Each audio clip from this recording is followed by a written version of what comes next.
The Jay-Z victims are going to be worse. They're worse because of the psychological torture that comes along with what he does. Like Do I you said, think do you think Jay-Z is scared right now? oh, he's terrified. The Jay-Z victims are going to be worse. They're worse because of the psychological torture that comes along with what he does. Do you think Jay-Z is scared right now? Oh, he's terrified. Everyone knows that nothing beats the 90s era of rap because of all the influential artists that redefined the genre, but to this day 3 names are still relevant, and not for the reasons you might think. These are R. Kelly, Diddy, Combs and Jay-Z. Forget about Eminem, Dr. Dre and even Tupac Shakur, because these 3 have been making news headlines for as long as anyone can remember. If we were to forget the controversy for a second, they have had such a cultural influence that is undeniably the most anyone in the music industry has ever done. But everything that's been going on, from Kelly's prison sentence to Diddy's countless allegations with Jay-Z's involvement, everything they've done for the genre is starting to go to waste. How have people discovered the true reality of fame and power, and do these 3 have drama today? Let's find out in this video. I'm not surprised, cause I feel that law enforcement in general is reactionary. I think that when you look at high-profile individuals, their arrests, indictments usually come after a documentary, a big TV show, or in Diddy's case it was this huge lawsuit that Cassie filed, and everyone got to see all the details and all the attention that came to it. So yeah, it wasn't surprise that it actually happened, because you've seen this happen over and over again. R. Kelly, Harvey Weinstein, all the attention that he got, and then now Diddy. So yeah, I mean, this is ultimately the world that we live in. After Diddy was put behind bars, R. Kelly realized that things were changing and the tables were turning. He felt betrayed by both Jay-Z and Diddy for not speaking up when he was being charged with, well, everything he was charged with. A couple of years ago, Kelly decided to start spilling the truth from his jail cell about what happened with the 2 billionaire rappers. But what was the exact reason for the betrayal? Why is Kelly snitching on someone who he once called a friend? Well, it all dates back to 2021 when Kelly was sentenced to 30 years in prison for exploitation and racketeering. 2 years later, Puff Daddy will be joining him to spend the rest of his career behind bars. The craziest part is that the crimes are almost the same. Jay-Z is running wild and free with a net worth of $1 billion and married to the biggest female artist in the world. But is Jay safe? 2 sources say no. After all the details about Diddy that have been revealed, Jay-Z's involvement is too high, but as of yet their strong friendship between the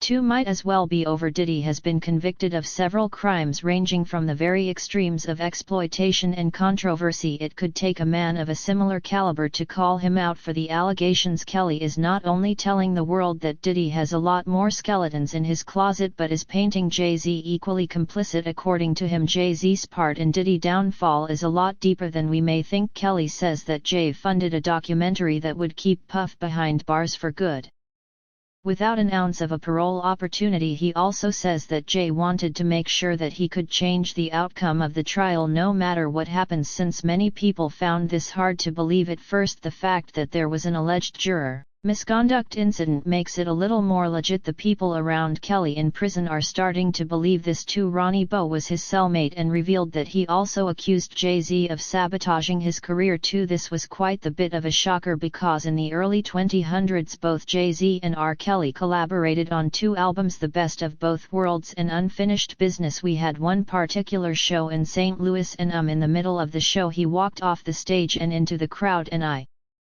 thought it was part of the SH. It was a cool trick. I was like, that's pretty cool. I'd try that on my next talk. They even planned a tour together. So why would Jay-Z want Kelly out of the picture? Did he find him to be some sort of competition that could potentially put him out of business? Well, the tension was as thick as ever back in Madison Square Garden when Kelly left the stage unannounced. Fans thought that a fight had broken out, but turns out men were pointing guns at Kelly, and all of a sudden R. Kelly cousins and his security, all them people, they run in the bathroom off. I'm like, what going on? Like, they like, yo, it's crazy, they screaming all crazy. So we take some guns and we give them some guns, like, R. Kelly, ya need to get on the stage and perform this. I don't know what they going through. The __ screaming, he ain't saying what he going through, he just like try. So we get him guns, and when he tried returning on stage he was pepper sprayed by Tyrone Ty Smith, one of Jay-Z's Friends, this infuriated Kelly for all the right reasons. He ended up filing a $75 million lawsuit against his former friend for breach of contract. Fans knew that they won't be getting any music from the two of them anytime soon. Bo also said that his former cellmate received death threats in 2004 before the show at Madison Square Garden. Kelly was convinced that it was all from Jay-Z and he was being toyed with, but despite Jay-Z's sketchy behavior that was swept under the rug from the public, nothing excused what Kelly was arrested for 30 years in prison for using his fame to exploit his younger fans, especially those who weren't even of age, is a sentence that many think is too little. Everything was right in front of our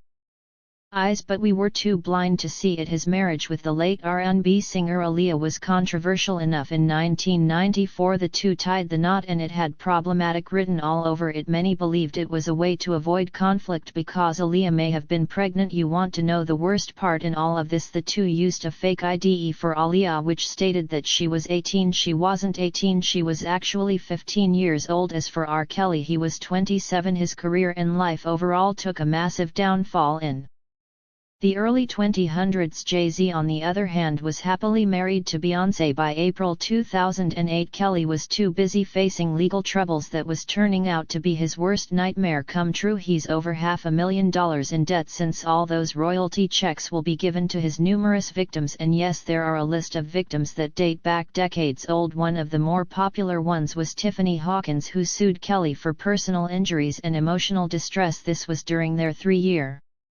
relationship from 1991. The age as well. Hawkins was a minor and Kelly was 24 years old, so no, it wasn't a one-time mistake where a man pushing his 30s fell in love with someone half his age. There was a pattern, and a very dangerous one at that. In 1998 Tracy Sampson was also a victim of Kelly's, who filed a lawsuit because of what happened when she was an intern at his record label. Sampson was 17 at the time and claimed that she was treated very poorly and disposed of when her work was done. Other than that, Patrice Jones filed a lawsuit claiming that Kelly got her pregnant when she was, wait for it, a minor. Meanwhile, Montina Woods accused him of recording their intimate moments without her knowledge. These are several federal crimes that Kelly thought he'd be able to get away with because of how popular and powerful he was getting. I felt special. I actually thought that I was his girlfriend. You know, I was living up there at that point. We're together all the time.